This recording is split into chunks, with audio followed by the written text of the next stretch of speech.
വിശുദ്ധ ലൂക്കോസ് എഴുതിയ സുവിശേഷം 12-ാം അധ്യായം 16 മുതൽ 21 വരെയുള്ള വാക്യങ്ങൾ. ഒരു ഉപമയും അവൻ അവരോട് പറഞ്ഞു. ഒരു ധനികൻ്റെ കൃഷിസ്ഥലം സമൃദ്ധമായി വിളവ് നൽകി. അവൻ ഇങ്ങനെ ചിന്തിച്ചു, ഞാൻ എന്തു ചെയ്യും? ഈ ധാന്യം മുഴുവൻ സൂക്ഷിക്കാൻ എനിക്ക് സ്ഥലമില്ലല്ലോ. അവൻ പറഞ്ഞു, ഞാൻ ഇങ്ങനെ ചെയ്യും. എൻ്റെ അറപ്പുരകൾ പൊളിച്ച് കൂടുതൽ വലിയവ പണിയും.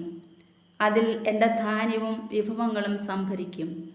അനന്തരം ഞാൻ എൻ്റെ ആത്മാവിന് പറയും, ആത്മാവേ, അനേക വർഷത്തേക്ക് വേണ്ട വിഭവങ്ങൾ നിനക്കായി സംഭരിക്കപ്പെട്ടിരിക്കുന്നു.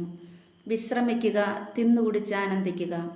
എന്നാൽ ദൈവം അവനോട് പറഞ്ഞു, ഫോഷ, ഈ രാത്രി നിൻ്റെ ആത്മാവിനെ നിന്നിൽ നിന്ന് ആവശ്യപ്പെടും. അപ്പോൾ നീ ഒരുക്കി വച്ചിരിക്കുന്നവ ആരുടേതാകും? ഇതുപോലെയാണ് ദൈവസന്നിധിയിൽ സമ്പന്നനാകാതെ തനിക്ക് വേണ്ടി സമ്പത്ത് ശേഖരിച്ചു വയ്ക്കുന്നവനും.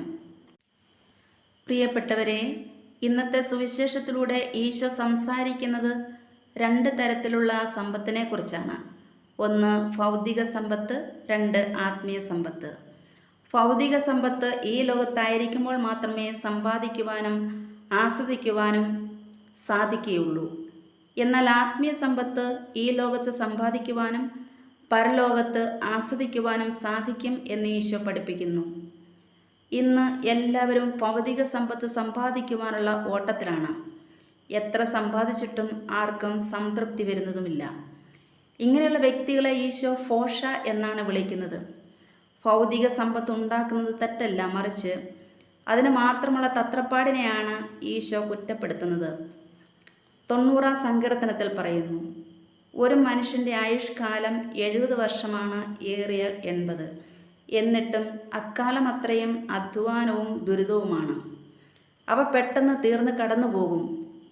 ഒരിക്കൽ നാം ഈ ലോകത്ത് സമ്പാദിച്ചതെല്ലാം ഉപേക്ഷിച്ച് പോകേണ്ടതാണ് എന്നുള്ള ചിന്ത പോലും നാം മറന്നുപോകുന്നു. നമ്മുടെ ആത്മീയ നിക്ഷേപത്തെക്കുറിച്ച് ആത്മശോധന ചെയ്യേണ്ട സമയമാണിത്.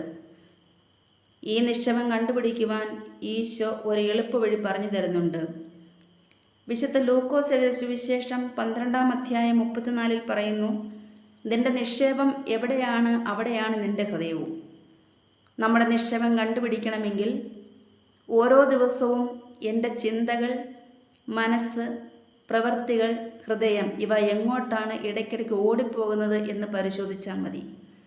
ഒരു കാലഘട്ടം കഴിഞ്ഞ് തിരിഞ്ഞു നോക്കുമ്പോൾ എനിക്ക് എൻ്റെ ആത്മാവിന് വേണ്ടി ആത്മീയ സമ്പത്ത് കൂട്ടുവാൻ സാധിച്ചില്ലല്ലോ എന്ന് ദുഃഖിക്കാൻ ഇടവരാതിരിക്കാൻ ഈശോ നൽകുന്ന ഒരു മുന്നറിയിപ്പാണിത്. അതിനാൽ നിത്യതയിൽ ദൈവസന്നിധിയിൽ വിവേകമതികളായ കന്യകമാരെ പോലെ ആയിരിക്കുവാൻ പരിശ്രമിക്കാം. അതിനായിട്ട് നമുക്ക് പ്രാർത്ഥിക്കാം.